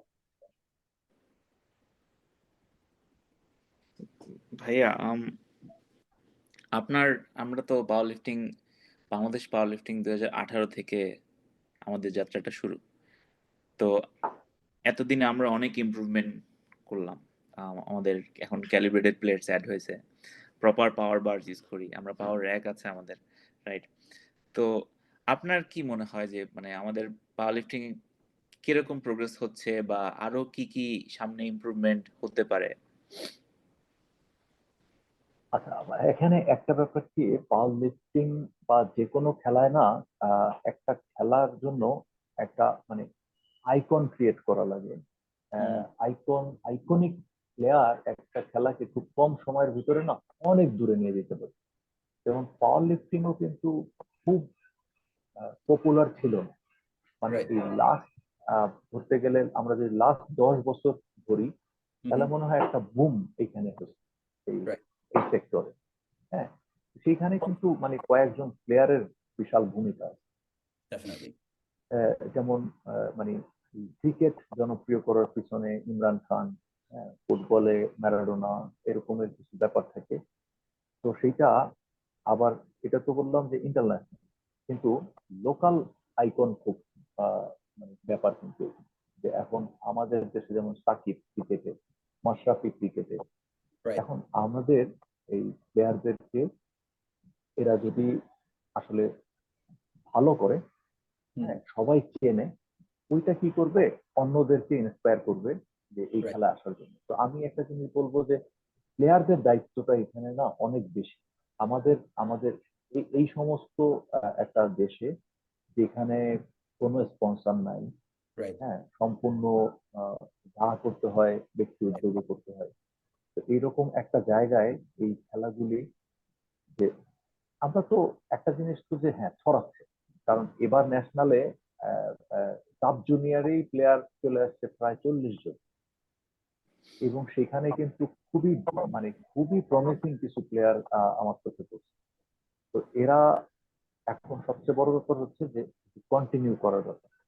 রাইট। হ্যাঁ, ওরা যত বেশি দিন ট্রেনিং করবে তত কিন্তু ভালো করবে। তো এখন হচ্ছে যে এদেরকে এই ট্রেনিং ফ্যাসিলিটি গুলি প্রোভাইড করার ক্ষেত্রে আমাদের একটা মনোযোগ দেওয়া উচিত। প্লেয়ার কিন্তু বাড়তেছে প্রতি বছর প্লেয়ার, কারণ কি আমরা এবার যেটা আমরা প্ল্যান করছিলাম যে আমরা এবার অনেক ক্যাটাগরি রাখবো, অনেক চ্যাম্পিয়ন বানাবো। কারণ একটা চ্যাম্পিয়ন দেখা গেছে যে সে মিনিমাম 5টা প্লেয়ার তৈরি করে, আর এর ভিতরে কোনো কোনো ছেলে 50টাও করে ফেলে। তো সেটা কিন্তু আমরা অলরেডি দেখতেছি যে এটা খুব মানে কাজ করতেছে এই জিনিসটা। হ্যাঁ, ওরা নিজেরাই এখন ভিডিও করে, নিজেরাই ট্রেনিং করে। আমি সাব জুনিয়র জুনিয়র থেকে বলতেছি, ওইটা ঠিক আছে, কিন্তু যদি খুব কম সময়ে এটা আরো অনেক বেশি মানুষের কাছে পৌঁছাইতে হয়, সেই ক্ষেত্রে আমাদেরকে খুব ভালো রেজাল্ট করতে হবে। এশিয়ান দিয়েই শুরু হোক, কিন্তু খুব ভালো রেজাল্ট করতে হবে ওইখানে। এখানে আমি ওই আবারও বলবো যে এ পর্যন্ত এই খেলাটা এই পর্যন্ত যে আসছে, এখন আমার মনে হয় যে এখান থেকে যে দূরত্বটা আমাদের ক্রস করতে হবে, ওই জায়গায় প্লেয়ারদের একটা বিশাল মানে ভূমিকা আছে। প্লেয়ারদেরকে খুব ভালো করতে হবে। Already Definitely. আমাদের প্রমিসিং প্লেয়ার অনেক আছে, এখন এদেরকে মানে খেলাটা ধরে রাখা। যেমন Right, রায়ান কিন্তু অলরেডি গোল্ড নিয়ে আসছে। হ্যাঁ, right. তো গোল্ড নিয়ে আসার পরে আমি ওর কোনো আমি জানি না, কারণ ট্রেনিং করলে নিশ্চয়ই ওর ভিডিও দেখতাম। হ্যাঁ, ওর কিন্তু আমি কোনো ট্রেনিং ভিডিও অনেকদিন থেকে দেখি। তো ও তো খুবই প্রমিসিং। হ্যাঁ, তো এখন এই ব্যাপারগুলি খুব ইম্পর্টেন্ট যে আসলে যারা সিনিয়র প্লেয়ার আছে তারাও ওর খোঁজ খবর নেওয়া, Mhm. কি ব্যাপার তুমি ট্রেনিং করতেছো না কেন, হ্যাঁ তোমার কি অবস্থা, এই সব ব্যাপারগুলি যে মানে সবসময় যেটা প্রমিসিং ওই প্লেয়ারটাকে সবাই মিলে একটু পুশ করা। হ্যাঁ, যে দেখো আমরা তোমাকে মিস করতেছি। Right. তো আমি আমি বুঝাইতে পারছি কিনা জানি না, কারণ Definitely, ভাই। না, আমাদের 100%, মানে অনেক আমরা লিমিটেশনস আছে। আমি এই লিমিটেশন, যেমন এখানে একটা ব্যাপার হয় যে আমি আমার একটা সুবিধা হচ্ছে যে আমি প্লেয়ার, আবার আমি অর্গানাইজিং টিমেও আছি, হুম, যার ফলে আমি দুই দিকের অবস্থাটাই কিন্তু বুঝি। সেটা হচ্ছে যে প্লেয়াররা কেন রাগ করতেছে, অর্গানাইজিং কমিটি কেন রাগ করতেছে, মানে দুইজনের ডিমান্ড কেন ম্যাচ করতেছে না, সেটা right, আমি জানি। right, আমরা যখন অর্গানাইজ করতে গিয়ে মানে হিমশিম খেয়ে যেতেছি বাজেট নিয়ে, হ্যাঁ, কিন্তু প্লেয়াররা চাইতেছে যে আরো বেশি ফেসিলিটি থাকা উচিত। right. হ্যাঁ, তো এই যে জায়গাগুলি, সেখান থেকে আমি মনে করি যে প্লেয়ারদের এখন রেজাল্ট ওরিয়েন্টেড কিছু কাজ করতে হবে, যে ওর যাতে রেজাল্ট ভালো করে। এখানে আমি তো দেখি তাহসিন খুবই ডেডিকেটেড, সাংঘাতিক রকমের সে নিজে ট্রেনিং করতেছে, অন্যদেরকে ট্রেনিং করাচ্ছে। Right. এখান থেকে আস্তে আস্তে মানে যেগুলি গুড জেনেটিক বের হয়ে আসতেছে, ওদেরকে সামনের দিকে আগায় নিয়ে যেতে হবে। তোমরা যারা বিদেশে আসো, তোমাদের আরো একটা বাড়তি সুবিধা যেটা আমি অন্যদেরকে বলি, তোমরা যখন কোথাও বিশেষ করে পাওয়ার লিফটিং ফ্যাসিলিটিস আছে, এরকম কোথাও ট্রেনিং করতে যাও, তখন তোমরা আশেপাশে অনেক ভালো অ্যাথলেট দেখতে পাবে। Right. Definitely. এইটা খুবই জরুরি। এটা 100%. কোথাও কোনো কোনো বই পড়ে, কোনো ইউটিউব দেখে এটা হবে না। হ্যাঁ, মোস্তাফিজকে আমরা যখন আইপিএল এ পাঠাই, তখন ও ড্রেসিং রুম যাদের সাথে শেয়ার করে, সেখান Right. থেকে ও এমন কিছু শেখে যেটা আসলে অমূল্য। অন্য এই কোথাও অন্য সুযোগটা, কোথাও পাওয়া যায় না, রাইট? হ্যাঁ এই সুযোগটা তোমাদের আছে। আমাদের পিচ্চি রাফি কিন্তু দেখলাম যে সে সিরিয়াসলি ট্রেনিং করতেছে, এখান থেকে যাওয়ার পরে মনে হয় একদিনও ট্রেনিং আপনি বন্ধ গেছে রাখেনি। কোথায়? রাফি ইউকেতে, ও, ইউকে চলে গেছে, পড়তে গেছে লন্ডনে। নাকি? কি একবারে হ্যাঁ, ফ্যামিলি নিয়ে চলে লন্ডনে গেছে? গেছে। ও ওখানেই সেটেল হয়ে গেছে। ও, ওয়ান্ডারফুল, ওকে, গুড। তো ওখানে ওই যে সিলেটের সাবের আছে, হ্যাঁ ও সাবেরের সাথে যেহেতু ওরা সিলেটি, তো ওরা তো নিজেদের ভাষায় মাতে। হ্যাঁ, তাদের খুব খাতির।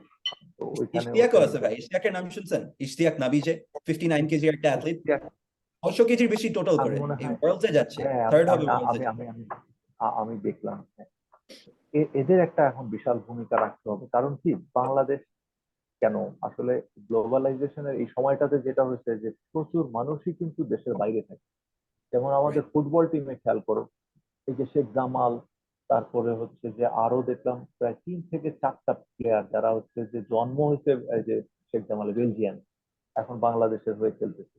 ইউকেতে হামজা রহমান, ওরও বাংলাদেশের হয়ে খেলার কথা। হ্যাঁ, তো দেখা গেছে যে ইভেন এই যে এখন 100 মিটার স্প্রিন্টে যে ইমরান খুবই ভালো করতেছে, ইনডোরে চ্যাম্পিয়ন হলো, এই ছেলেটাও কিন্তু দেশের বাইরে থেকে, হ্যাঁ, খেলে বাংলাদেশের পতাকা নিয়ে। তো এখন এই এই সুযোগগুলিও তোমাদেরকে কাজে লাগে। 100% মানে ভাই মানে আই ফুলি এগ্রি যে আমাদের আজকাল যে কোম্পানিটা রাইট লাইক আমরা যে লিফট করতে যাচ্ছি, আমাদের যে ট্রেনিং পার্টনারও না, লাইক জাস্ট জিমের ওই কোনায় দেখলাম খালি যে ভাই মানে to this day most influential moment আমার পুরো পাওয়ার লিফটিং ক্যারিয়ারে ওয়াজ আমি অস্টিন পার্কিনের জিমে গেছিলাম। আমরা তো সবাই পার্ককে চিনি অবভিয়াসলি। অস্টিন পার্কিনের জিমে গেছিলাম টেক্সাসে যে, ভাই আমার সামনে 74 কেজি একটা অ্যাথলিট 305 কেজি স্কোয়াট করছে। ভাই মানে আমি মানে পারলে মানে ফেইন্ট হয়ে গেছি আর কি বলতে গেলে। ভাই মানে এত ইনক্রেডিবল একটা moment and he makes it look easy. And then তখন হঠাৎ করে আমি নিজে স্বপ্ন দেখা শুরু করছি। দিস ওয়াজ লাইক 2 বছর আগে ভাই এতদিনে। ভাই তখন থেকে স্বপ্ন দেখা শুরু করছি যে মানে এই এই ছোট্ট সাইজের মানুষ, আমার ছবি আছে অস্তিনের সাথে, লাইক ও আমার থেকে আরো 3.5 ইঞ্চি খাটো, 5'5" মতন আর 5.5 এরকম টাইপের height. Austin Perkins doesn't even look মানে দেখেও মনে হয় না যে এত muscle mass or anything, but he's capable. 305 KG squat করলো at like RP8 in front of my eyes, right? আমি just তাকায় মানে হা করে তাকায় আছি যে হচ্ছেটা কি। আমি আজকাল আমার জিমে যাই, 19 বছরের বয়সের ছেলেরা 200 কেজি বেঞ্চ প্রেস করে, 90 কেজি মতন body weight, 200 KG bench press করতেছে, 19 বছর বয়স। মানে মাত্র ইউনিভার্সিটিতে ঢুকছে, কেবল মানে জীবন শুরু হচ্ছে, তাই না? মানে চাকরি করতে হবে জীবনে এটা চিন্তাও করে না অত দূর আর কি। ও কেবল শুরু করতেছে আর কি, এখনো টিনেজার। এই জিনিসগুলা দেখি যে মানে আমাদের মেন্টাল যে লিমিট গুলো, রাইট? লাইক আমরা মানুষ একটা জিনিস মনে করে যে আমি শুরু করলাম 100 কেজিতে, তার মানে হয়তো 200 কেজিতে যে থামতে হবে আমার স্কোয়াডটা, এর বেশি হয়তো যাইতে পারবো না। 100 কেজির বেশি বাড়ানো কি সম্ভব? ডাবল করে ফেলতেছি, মানে এর বেশি আর কত দূর স্বপ্ন দেখবো? ওই স্বপ্ন দেখাটা, রাইট? ওই ওই যে মানে আমরা আমরা এই পডকাস্টের নামটা দিছি হচ্ছে শত আশা পডকাস্ট, বিকজ আমরা চাই যে আমরা যেভাবে স্বপ্ন দেখা শুরু করছিলাম, রাফি ভাই যখন প্রথম ডেডলিফট করতো, রাফি ভাই was already deadlifting better then 99% of the people in Bangladesh. Rafi ভাই সেই 3 বছর আগে 4 বছর আগে 200 কেজি দিয়ে 5টা করে রেপ মারতো এক সেটের মধ্যে। আমরা দেখে অবাক হয়ে যেতাম কেমনে সম্ভব এটা, রাইট? রাফি ভাই তখনই কিন্তু স্বপ্ন দেখতে হয়তো 250 কেজি, আজকাল রাফি ভাই স্বপ্ন দেখে 350 কেজি একদিন ডেডলিফট করবো। এই স্বপ্নটা কোথা থেকে আসছে?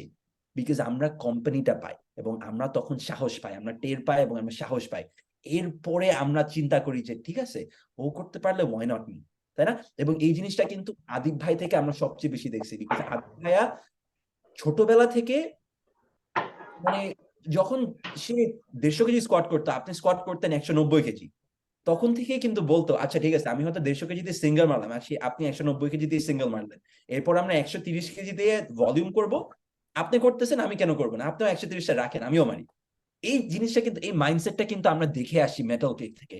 ওইখান থেকে কিন্তু আমরা তখন নিজে নিজে সাহস পাওয়া শুরু করছি যে why not us.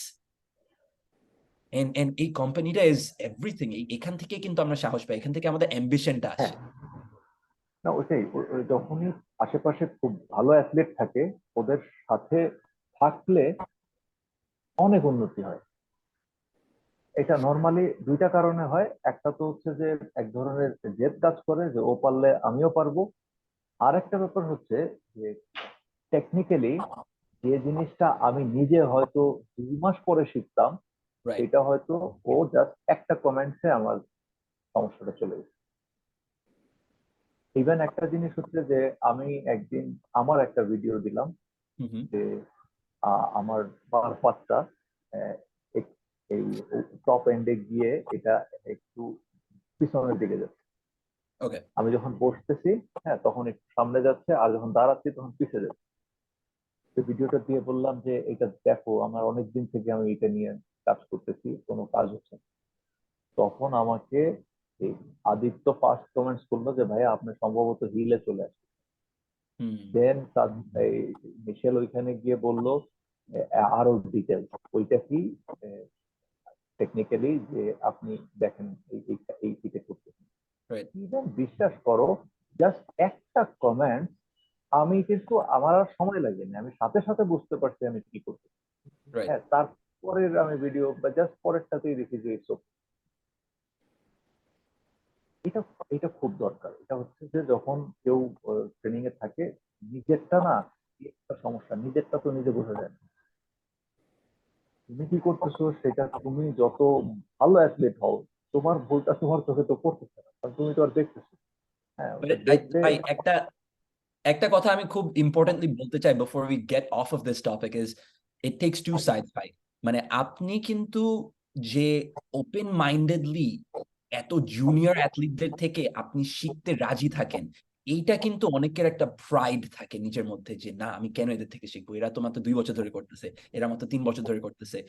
Sure maybe আমরা 6 মাসের অভিজ্ঞতার কারো থেকে আমরা হয়তো শিখতে বেশি কিছু নাই, but মানে it takes two sides. মানে someone has to be teachable, যে receiving end they have to be willing to accept যে মানে এখান থেকে আমার কিছু ভ্যালু পাওয়া যাবে, and then someone else on the giving end has to say যে no, like আমি যা শিখছি I want to carry it forward, I want to pay it forward, আমি অন্যদেরকেও শিখাইতে চাই যে আমার ভুল থেকে or আমার অভিজ্ঞতা থেকে আমি শিখে আসছি, এটা আমি I want to give this out to the rest of the world, whether as a coach or just helping a few friends, যাই হোক না কেন, right? But it takes two sides, and I think this side is just as important. যে receiving end এ অনেকেই কিন্তু মনে করে যে না মানে আমার কোচ তো বিদেশি এবং আমার কোচ তো ওয়ার্ল্ড চ্যাম্পিয়নকে কোচ করে আসছে, সো আমি অন্য কোনো থেকে কারো থেকে শিখতে পারবো না কোনো কিছু, আমার শুধুমাত্র ওই একটা singular point of information, and অন্য কোনো থেকে জায়গায় কোনো থেকে শিখবো না আমি, রাইট? এই প্রাইডটা I think we need to let go, because আমরা কিন্তু as a community we are very young, we are very inexperienced. বেশিরভাগ আমরা কিন্তু এখনো অনেক কিছু শিখতেছি যেটা আমরা জানি না, আমরা জাস্ট বেসিক শিখছি আজকাল, একটু টেকনিক বুঝি, একটু লেভারেজ বুঝি, একটু প্রোগ্রামিং বুঝি, we're not experts in this space. আমরা কিন্তু মাত্র 5-6 বছর হয়েছে, রাইট, যে আমরা পাওয়ারলিফটিং জিনিসটাকে সিরিয়াসলি নিচ্ছি। সো আই থিংক এই প্রাইড জিনিসটা, এই যে মানে ইগো জিনিসটা, এটা আমাদের একটু সোয়ালো করতে হবে, like just for a few more years until we each become an expert in like individual spaces. Like কেউ হয়তো পাওয়ারলিফটিং নিউট্রিশন একটা এক্সপার্ট হয়ে যাবে, কেউ হয়তো পাওয়ারলিফটিং টেকনিকে এক্সপার্ট হবে, কেউ হয়তো পাওয়ারলিফটিং কোচিং এন্ড প্রোগ্রামিং একটা এক্সপার্ট হচ্ছে, রাইট? বাট মানে there's still plenty to learn from our friends in this space and from our colleagues in this space. So এই জিনিসটা I think is very important to recognize. হ্যাঁ, এটা এটা এটা কালচারেরও ব্যাপার। হ্যাঁ, এটা যদি সবাই করতে শুরু করে, তখন অন্যদের ভিতরে যদি জড়তা থাকেও, সেটা আস্তে আস্তে কিন্তু থাকবে। চিন্তা করবে যে ওকে ফাইন, হ্যাঁ আলোচনা হচ্ছে, তাহলে আমরা আলোচনা করি। আলোচনা করলে তো আসলে একটা জিনিস কি হয়, যখন কেউ ক্রাইম করে, সে কিন্তু অনেক চিন্তা ভাবনা করে করে যে সে যাতে ধরা না পড়ে, সে কোনো ক্লু রাখবে না। কিন্তু বেশিরভাগ ক্ষেত্রে তারা ধরা পড়ে, কারণ হচ্ছে ইনভেস্টিগেশনটা কেউ একা করে। অনেকগুলি মানুষ অনেক অ্যাঙ্গেল থেকে দেখে, তখন কারো না কারো চোখে সেটা পড়ে। রাইট। কারণে উচিত হচ্ছে যে আসলে আমাদের কি নিজের কোনো সমস্যা থাকলে সেটা যদি সবার সাথে আলাপ করা যায়, কারো না কারো মাথায় কিন্তু চলে আসে। রাইট। আর ওই আলোচনাগুলির থেকে কিন্তু আরো আরো অনেক আলোচনা চলে আসে, যার ফলে কি হয়, আসলে সবাই তো শিখতে পারে। আর একটা জিনিস আমাদের কমিউনিটিতে এখন পর্যন্ত খুব ভালো, যে ওইভাবে, হ্যাঁ প্লেয়ারদের ভিতরে এক ধরনের কম্পিটিশন তো থাকবেই, কিন্তু সেটা কিন্তু কখনো আনহেলদি হয় নাই এখন। কম্পিটিশনটা হেলদি আছে, যার ফলে এখন আমার কাছে আরেকটা জিনিস মনে হয় যে প্লেয়ারদের বা সিনিয়র প্লেয়ারদের মাঝে মাঝে একসাথে ট্রেনিং করা উচিত। মানে যে যার জিমে তো ট্রেনিং করতেছি, বাট অন্তত মাসে একদিন হলেও সবাই একসাথে ট্রেনিং করা, হ্যাঁ এটা এটা এটা একটা ভালো জিনিস। এটা আমরা তো করতাম। রাফি যখন দেশে ছিল, তুমিও তো আসছিলে, ওই যে হঠাৎ করে সবাই একসাথে আমার হয়ে মনে গেলে আছে, আমি মজা আমি হয়। আমি অনেক মানে আমি দেশে যখন আসতেছি তখনই আমি ভাই বলছিলাম যে ভাইয়া সবাই মিলে আমরা একটু আসি একটা জায়গার মধ্যে। তাসফিন ভাইয়াও তখন দেশে ছিল, unfortunately he wasn't able to join, but ওই দিন আমি সবাইকে মানে প্রথম দেখলাম যে ও এই যে ইমরান ভাই, এই যে রাফি ভাইয়া, লাইক এই এদেরকে আমি ফেসবুকে দেখে আসছি এতদিন ধরে, হঠাৎ করে দেখলাম যে এরা they are real people, this is how they squat, this is how they deadlift, এদের থেকে অনেক কিছু শিখলাম।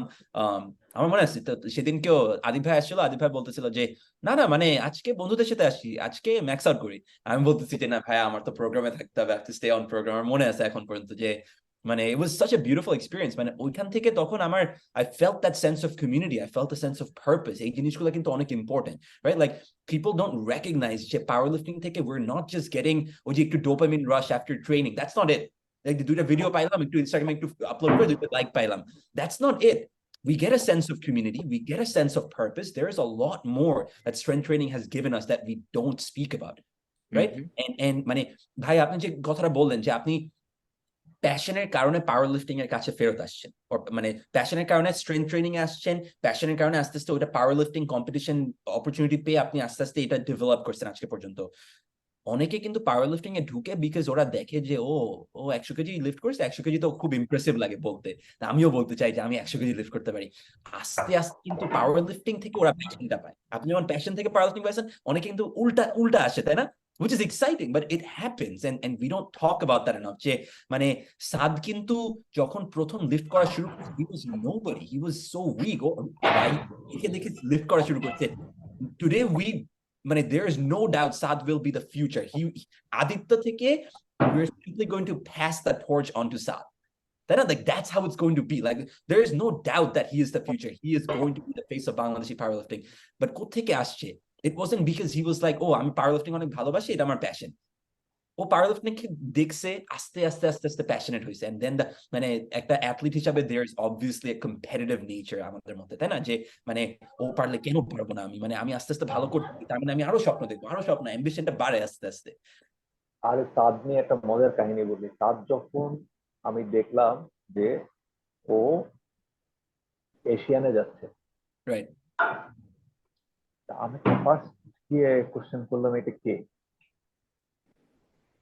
হ্যাঁ ও ও কেন যাবে, রাইট, ওর কোয়ালিফিকেশন কি, ওর যাওয়ার কারণটা কি। রাইট। তো যাই হোক, আচ্ছা ঠিক আছে, মমিন ভাই বললো দেখেন এটা তো প্রথমবার, আমাদের এত ইয়ে করার দরকার নাই, যারা যারা যেতে আমরা সবাই যাই, হ্যাঁ ঘুরেই আসি, গিয়ে মেডেল নিয়ে চলে আসছি। ওর ডেডলিফট আমি আমি দেখি, আমার কাছে এত অদ্ভুত লাগে যে এত সলিড টেকনিক, মানে অসাধারণ। এত অল্প বয়সে এতখানি টেকনিক্যাল মাস্টারি করতে পারছে, চিন্তা করেন, and it's so consistent. Like অনেকেই কিন্তু 200 কেজি নিয়ে অনেকেই কিন্তু সুন্দর ডেডলিফট করতে পারে, বাট 265 যখন পুল করছে, it looked exactly the same. It was just slower, but it was exactly the same. Like he stays patient off the floor. এই জিনিসগুলো শিখানো কিন্তু it's not easy. কারো কিন্তু এটা এই একটা জিনিস 2 বছর সময় লাগে, patience off the floor. ও এমনি শিখছে। তবে তোমাদের দুজনের ক্ষেত্রে আমি বলবো, আমি কিন্তু খুব ইমপ্রেস তোমাদের যে নাম্বারগুলি রিসেন্টলি তোমরা যেগুলি করতেছো, খুবই খুবই সুন্দর। আবার এই রাফির নাম্বারগুলি আমি দেখলাম, রাফি একটা কম্পিটিশন করে আসছে না কয়েকদিন আগে, জি ভাই, হ্যাঁ ওইখানে আমি নাম্বারগুলি দেখে আমি আমি তোমার বেঞ্চ দেখে খুবই খুশি হয়েছে যে না তোমার ফাইনালি বেঞ্চ বাড়তেছে। হ্যাঁ তোমার তোমার তোমার স্কোয়াড আগে তো একটা মানে হরিবল একটা স্কোয়াড ছিল, হ্যাঁ স্কোয়াড ঠিক হয়ে গেছে। It's true, it's true. হ্যাঁ সত্যি এই জিনিসগুলি দেখে খুব ভালো লাগছে। থ্যাংক ইউ ভাই। হ্যাঁ রাফি ভাই, তোমাকে একটু আতিক ভাই একটু গুতা দিল আর কি, আসলে যে তোমার বেঞ্চ পিআরটা করো না এই লাস্ট মিনিটে, সো এটা করতে হবে আর কি, সেটা বলতে করতে হবে, হ্যাঁ সেটা আসতেছে, সমস্যা নেই। না একটা জিনিস হচ্ছে যে যেহেতু ওটা ওর অ্যাটেম্প ছিল, হ্যাঁ তার মানে ওইটা ও জিমে করছে, রাইট, এক্স্যাক্টলি, হ্যাঁ তার মানে ওটা ওর কনফিডেন্স আছে বলে ওটা ও নিচ্ছে। ডেফিনেটলি, তো এটা মিটের দিন হওয়া না হওয়া সেটা অনেক ম্যাটার থাকে, অনেক। রাইট। ভাই আপনি কি ডিসেম্বরে কমপ্লিট করবেন নাকি, এটা বলেন? আমি তো আছি বিউটিফুল, সবসময়। শুনতে খুশি লাগলো, কারণ আমিও আসতেছি। আমি যদি ভালো থাকি তাহলে আমি 25-এ এশিয়ানে যাওয়ার সৌদি একটা, আরবে যাবেন? যেটা সৌদি আরবে হবে, সৌদি আরবে যেতে হবে। রাফি ভাই চলো না প্লিজ, আমার ওইটা টার্গেট আছে, দেখা যাক। তাহলে আমরা 3 জনে তো যাচ্ছি। আমরা আমরা সবাই এবার 24 একটা বাদ দিছি, কারণ কাজাকিস্তান এটা মানে রাইট, তুমি কেমন এই হয়ে জানি যায়, কোথায় কি, এই রাইট। কারণে সবার মাথার ভিতরে 25 ঢুকানো আছে, কারণ 25-এ জুনিয়র সাব জুনিয়র হয়ে যাবে ইন্ডিয়াতে, তার মানে এখানে একটা বিশাল গ্রুপ যেতে পারবে। আর ওপেন মাস্টার্স হবে সৌদি আরবে। সৌদি আরবে। আমার হ্যাঁ, খুব তো ইচ্ছা ওটা ভাই ওটা ওই মাথায় ইন্ডিয়া রাখো। থেকে। হ্যাঁ, ওটা ওটা ওটা সম্ভবত আদিত্য যাবে। হ্যাঁ, 25 রাইট, অনেকের মাথার ভিতরেই আছে। তো ওখানে তাসেনও যাবে, সম্ভব। আদিত্য যাবে, সাদও যাবে, সবাই যাবে, একটা টিম নিয়ে যাবো আমরা, মজা হবে আর কি। সেটাই। হ্যাঁ, আরে শোনো, মাস্টার্সে তো আমি বারবার ট্রাই করতেছি 83 তে যাওয়ার। 86 আমার নর্মালি ওয়েট থাকে। দেখো এখনো যে আমরা কত কিছু শিখি। রাইট। আমি কি করলাম, ট্রেনিং চলাকালীনই আমাকে 83 তে যেতে হবে, আমি প্রায় 84-এ চলে গেলাম। আচ্ছা 84-এ যাওয়ার পরে আমার আপার বডি স্ট্রেংথ এইভাবে ফল করলো, যেটা আমার কোনো কল্পনাতেই ছিল না। আচ্ছা। 140 থেকে বেঞ্চ আমার চলে আসলো 115। Wow. আমি বললাম, এটা কি হয়েছে? হ্যাঁ, তো এটা এটা মানে এটা, আর আর আর ডান হাত বাম হাতে এমন ইমব্যালেন্স তৈরি হলো যে কোনোভাবেই আমার বাম হাত উঠছে না। ডান হাত উঠে যাচ্ছে, বাম হাতে এখানে থাকে। তো আসলে মানে ওয়েট কমানোর পরে কিন্তু অদ্ভুত ব্যাপার হচ্ছে, লোয়ার বডিতে আমার ডেড লিফট বা স্কোয়াটে কোনো এফেক্ট হয় কারো কারো কিন্তু ডেডলিফট এখন বাড়ে ওটা। ভাই আবার, মানে ওয়েট কমাইলে হ্যাঁ, যেহেতু হ্যাঁ, বেলিটা মানে পেটের যে এরিয়াটা ওটা একটু মানে শ্রিঙ্ক করলে অটোমেটিক কিন্তু লেভারেজ ইমপ্রুভ হয়, which is exciting, like it's all of a sudden like ও আমার বডি ওয়েট 78 কেজি, আমি 73.5 হয়ে গেলাম, মানে ওয়াটার কাট করে, গাট কাট করে, ক্যালোরিক ডেফিসিট দিয়ে সবকিছু, মানে সব সমস্ত কাজে লাগায়, সব সমস্ত মানে টেকনিক কাজে লাগায়, আমি ওয়েট কমাইলাম, হঠাৎ করে দেখি কি ডেডলিফট আরো সহজ লাগতেছে অফ দ্য, আরে কেমনে হইলো? It's interesting, like কিভাবে হ্যাঁ। মানে অল্প একটু ওয়েট চেঞ্জ কিভাবে এফেক্ট করে লেভারেজ গুলাকে, স্ট্রেংথ লেভেল কে। না না, খেয়াল করো, আমি আমি গতবার আগের বার 22-এ যখন, তখন আমি যখন স্টেজে, ওই দিন খেলার দিন সকালে মাপ দিলাম, আমার ওজন হচ্ছে 84। ওটা রাইট, আমার লোয়েস্ট কম্পিটিশনে, আমার ওটা লোয়েস্ট ওয়েট রাইট। 84। 84 ক্যাটাগরিতে আমি ডেডলিফট করছি, আমার হাইস্ট 245। তোমার কথাটা ঠিক আছে, ওই সময় আমার ওয়েট সবচেয়ে কম ছিল। সেটাই ভাই। এরপর ইন্টারেস্টিং, তো বেশ কতগুলো ইন্টারেস্টিং কম্পিটিশন ব্যাপার। করছি। আমিও এরকম একটা ফেজের মধ্যে দিয়ে, আমি যখন এখানে প্রথম আসলাম, তো ওই সময় আমার আসার আগে দিয়ে একটা গ্যাপ ছিল, এখানে আসার পরে কিছু গ্যাপ ছিল। তো গ্যাপের কারণে আমার ওজন অনেকটা কমে গেছিল। তো এই যে ওজন কমলো, আমি দেখতেছি না আমার আগের অবস্থায় ব্যাক করার পরও মানে আমার মনে হচ্ছে স্ট্রেংথটা একটা জায়গায় প্ল্যাটো করতেছে। দেন আমি চিন্তা করলাম যে না, আমি আসলে মানে মানে এই একটা ওয়েট ক্লাসে থেকে আমার লাভ কি, আমি যদি মানে পরের ওয়েট ক্লাসটায় উঠি, মানে আমার প্রোগ্রেসটা জাম্প স্টার্ট করবে। তো আমি আর কি আস্তে আস্তে স্লোলি ওয়েট পুট অন করা শুরু করলাম, এবং লাইক নাম্বারস গুলা লাইক দে এক্সপ্লোর। তো আমার মনে হয় সবারই একটা মানে বডি ওয়েটের একটা সুইট স্পট থাকে, যেখানে সে অপটিমালি পারফর্ম করতে পারবে, ঠিক, মানে তার ইভেন ইভেন তার মেন্টালস এর জন্য। যে রাইট। ধরেন, কারণ একটা বডি ওয়েট মেনটেন, যদি আপনি লোয়ার ওয়েট ক্লাসে যান, মেনটেন করার জন্য কিন্তু আপনার ডায়েট নিয়ে অনেক বেশি সচেতন হওয়া লাগে। তো দেখা যায় আপনি অনেক যদি অনেক। ব্যস্ত থাকেন, এটা মেনটেন করা খুব ডিফিকাল্ট হয়ে যায় অনেক সময়। আপনার রেসপন্সিবিলিটিস থাকবে, আপনার এখানে ওখানে যেতে হবে, দাওয়াত থাকবে। তো সবকিছু ওভারঅল লাইফস্টাইল আমার মনে হয় যে ব্যালেন্স করে থাকার সবকিছু একটা অপটিমাম পর্যায়ে ব্যালেন্স করে রাখতে হলে মানে we need a certain amount of body weight. সেটাই, ডেফিনেটলি, ইয়া, মানে আমি ফেসবুকে মাঝে মাঝে কমেন্ট করি মানুষের কাছে যে ও তোমার মানে 5'8" তোমার হাইট, 5'8" আর তোমার বডি ওয়েট হচ্ছে 65 KG, you are not going to have the base that you need for sustained progress as a powerlifter. You just will not. Like 5'8" height matro 65 kg is just not sufficient.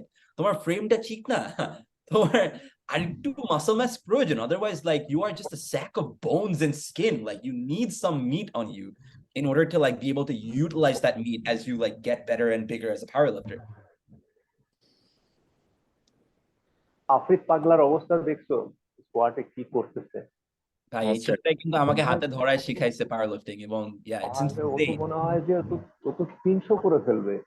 করবে, সে আসলে কিন্তু আরামসে করবে একদিন। 260 করলো। এবং ওর কারণে আমরা কিন্তু স্বপ্ন দেখবো পুরা দেশ হিসাবে, তাই না?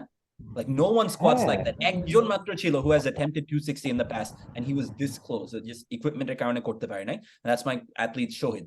Shohid কিন্তু is probably still in my opinion, আমি একটু biased. আফ্রিদ আমার athlete না, Shohid আমার athlete. So আমি একটু biased, but Shohid is hands down the best squatter in Bangladesh in my opinion. ঠিক আছে, মানে সেই 2000 মানে 2020 সালে ও 260 কেজি স্কোয়াট অ্যাটেম্প করছে 20/21-এ। আফরিদ এতদিন পর হায়ার বডি ওয়েটে যে 260 কেজি স্কোয়াট করছে। শহীদ হ্যাড স্কোয়াটেড 260 ইন দ্য জিম, ও কিন্তু এটা 3-4 বছর আগে করে ফেলছে অলরেডি। সো এদের না কারণে না, আমরা শহীদ দেখি তো আরো শহীদ তো শুরু থেকেই ভালো, মানে আফ্রিদ তো ভালো ছিল না, হ্যাঁ, তাও ঠিক, তাও ঠিক। আমি আমার মনে সেটা আছে বলতেছি। আফ্রিদ আর আমি একই রকম নাম্বার ছিল আমাদের যখন শুরু করছিলাম। সেটাই, আফ্রিদ যেখান থেকে পিক করছে এটা মাইন্ড ব্লোয়িং, মানে Yeah.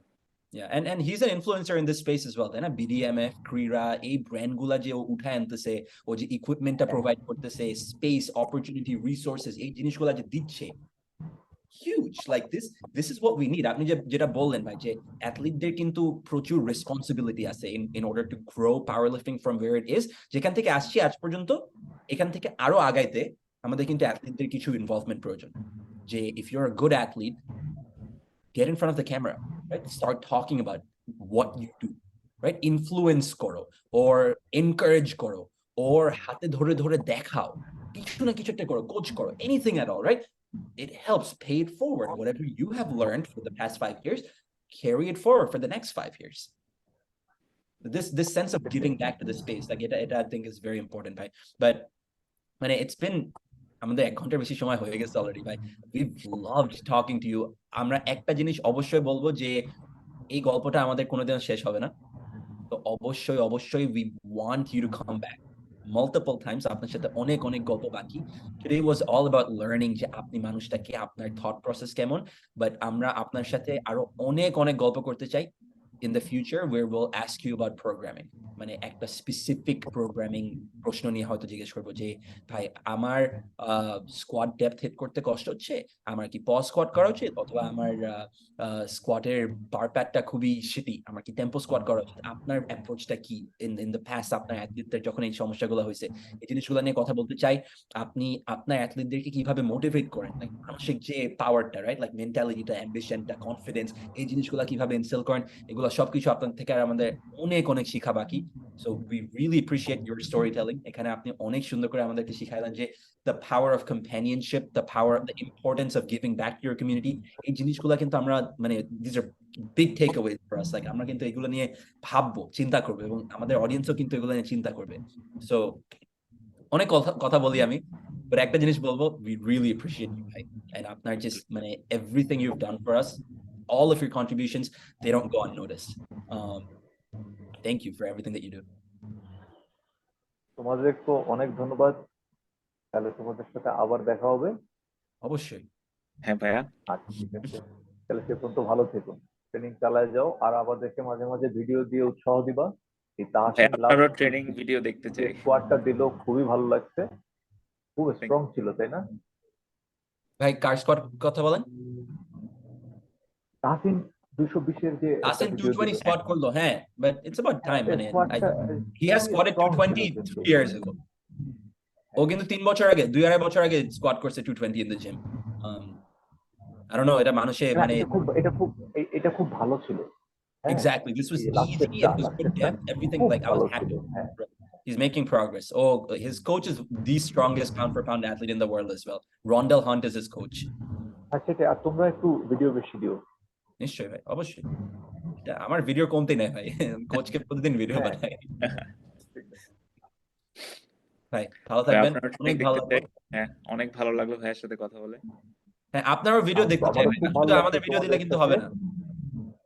হ্যাঁ না, আমি ট্রেনিং এ ফেরার চেষ্টা করতেছি, আরেকটু বডিটা রেডি করে নিই, এরপরে ওয়েট নেওয়া শুরু করলে ভিডিও দিবো। ভাই ইউ লুক জ্যাকড, আপনি একটু মানে সাইডে ফিরছিলেন, আমি তখন দেখলাম আপনার আর্মস অনেক বড় দেখাচ্ছে, ভালো দেখাচ্ছে। Alright, awesome, this was amazing ভাই।